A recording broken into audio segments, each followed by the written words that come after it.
going to be discussing an equivalent time sampling oscilloscope, and in particular how the equivalent time is distinct from a real time, both of which are sampling oscilloscopes. So let's start with the equivalent time sampling receiver. It's the most common type of sampling oscilloscope. It's the least expensive type of sampling oscilloscope. In general, an oscilloscope becomes more expensive as the RF bandwidth becomes larger. However, at the same RF bandwidth, an equivalent time sampling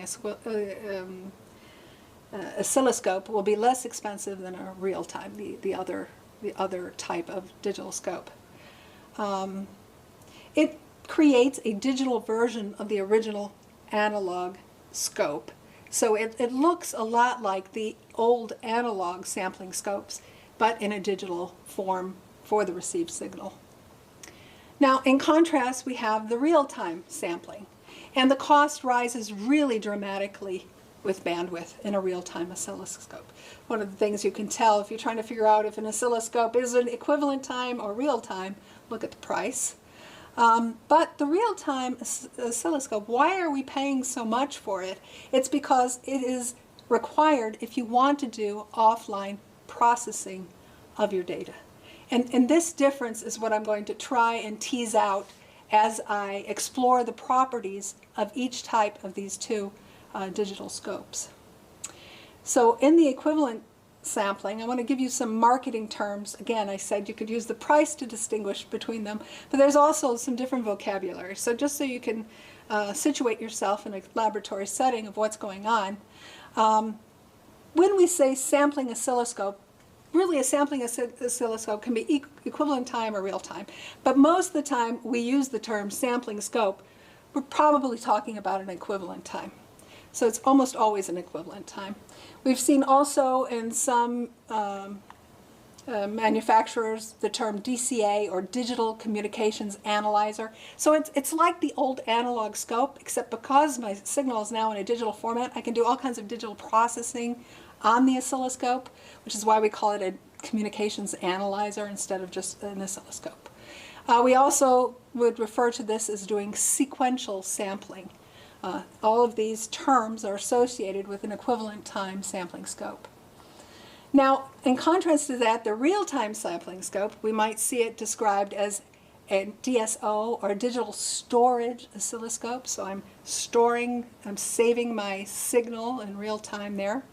We can also call it a single-shot sampling as opposed to sequential sampling.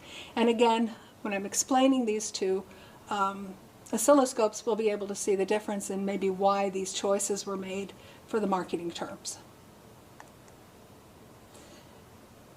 The most important distinction between these two types of oscilloscopes is how they react to different kinds of data signals.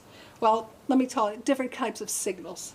Because the two very different kinds are a periodic signal, which does not carry data, it just repeats itself, and a data signal, which of course is carrying data which is changing all the time. So periodic, unchanged from period to period. Sinusoids would be an example of periodic signals. Clock pulses would be an example of periodic signals. Data signals, they could have a shape that is identical to the periodic. I could have a clock pulse of rectangular pulses, for instance, and I could have data signals which are rectangular, except this is alternating 0, 1, 0, 1, 0, 1, and this is, of course, random data. So the data does not shape the signal. The signal has a shape, but the data does change the polarity. For instance, if I use binary phase shift keying, plus or minus 1, depending on logical 1 or 0, QPSK, something similar. And it could also change the amplitude for some data values in higher order modulation. So just a periodic signal, of course, repeats, unchanged at each repetition. And the data signals could have a similar time domain shape to the periodic one. However, the data itself is changing either the polarity or changing the amplitude or both. Equivalent time sampling oscilloscopes are particularly useful when examining periodic signals. So I'm going to show you the operation of an equivalent time sampling oscilloscope for these types of signals. So let's take the example, a simple sinusoidal tone. And here is the continuous time version of this sinusoid. And I'm going to sample it. And what you see here in this white bar is the time between samples. So here's a sample, here's the next sample, and you can see that the space between them is the same for each one of these in the illustration. So as I go through, I sweep through my periodic signal, and I am saving up these sampled versions, these points that I see there. So if I just look now at the points that are left, as I said, this is the actual distance between samples. However, I also have what's called a delta t, and the delta t is a relative extra bit that I do at every sample.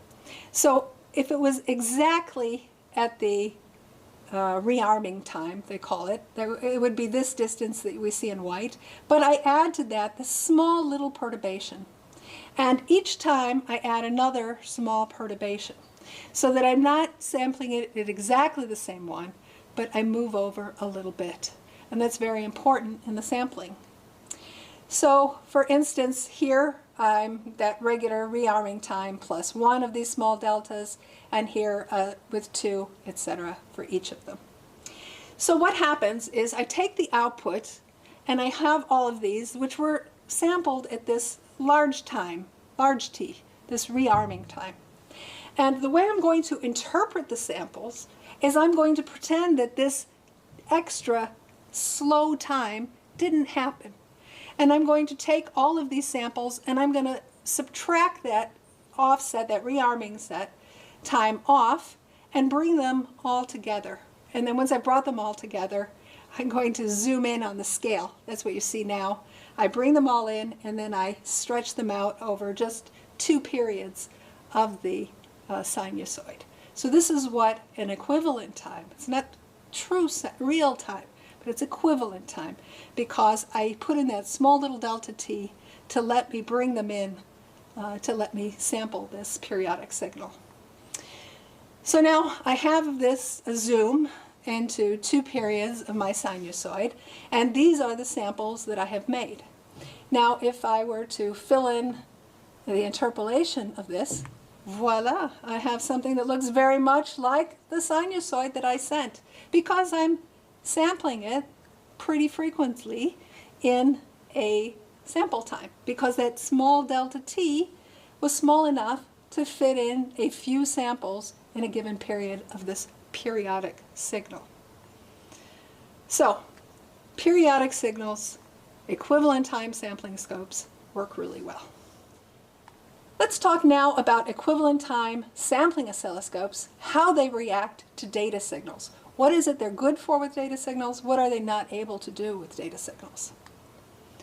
So here again we have a sampling. We're going to sample a data signal, and you can see in this case that we have plus 1 twice, goes down to -1, 2 logical 1s, 3 negative 0s, etc. So we have, looks like random data that we're going to be sampling. And we're going to use the same sampling oscilloscope as before, which means it has a certain rearm time. And as we go through and sample this, we're going to pretty much see this separation, but then we're going to put this small perturbation, a little bit more sampling at each time. And so we're going to try and do the same manipulation that we saw previously. What do we do with these samples? We're going to try and ignore the fact that there was this rearming time. So we're going to try and take our samples that we had, and we're going to try to collapse them down and take out this part, so that, you know, this one has a small delta 2t, delta 2t like we saw previously. And we push them down, and then we zoom in. And now when we push them in and zoom in, what is happening? So what I've done is I've put in blue what was the true data signal for this zoom. And then I put in yellow what happens when I do my spline fit of the samples. And you can see that they do not resemble one another at all. This is why we cannot use an equivalent time sampling oscilloscope to recover data. If I want to do signal processing on this shape, for instance, I would have to capture exactly this signal. And for that, equivalent time is not enough. I need a real-time oscilloscope. And we can see that because the equivalent time does not give me the true signal. It gives me something that's a facsimile of it, but not enough to do any signal processing on. So, signal reconstruction is not possible using an equivalent time oscilloscope. The spline fit is just not working. Equivalent time sampling oscilloscopes can be used effectively with data signals in some metrics. For instance, they can be quite useful when examining the eye diagram. So let's go back to the previous example we saw where we took a signal that we sampled, a digital signal that we sampled, and then we tried to collapse it and reconstruct it. And we saw that this reconstruction in yellow did not look anything like the blue signal. Okay, so a spline fit is inappropriate. It does not reconstruct it. But suppose I do a different interpretation of those samples. Now I have these samples that I've collapsed. Again, I'm zooming in. And then this time I have a much longer sequence, and I'm collapsing them. And what I can start to see are things that are similar as I look at one interval of, well, I guess in this case, it's 2 symbol times. And so what I can see is that I'm sampling and I'm getting an idea of what the signal looks like at various points. I can't recover exactly whether it was a 1 or a 0 at any particular point in time, but as I'm wrapping the symbols on top of one another, I can get the statistics known as the eye diagram.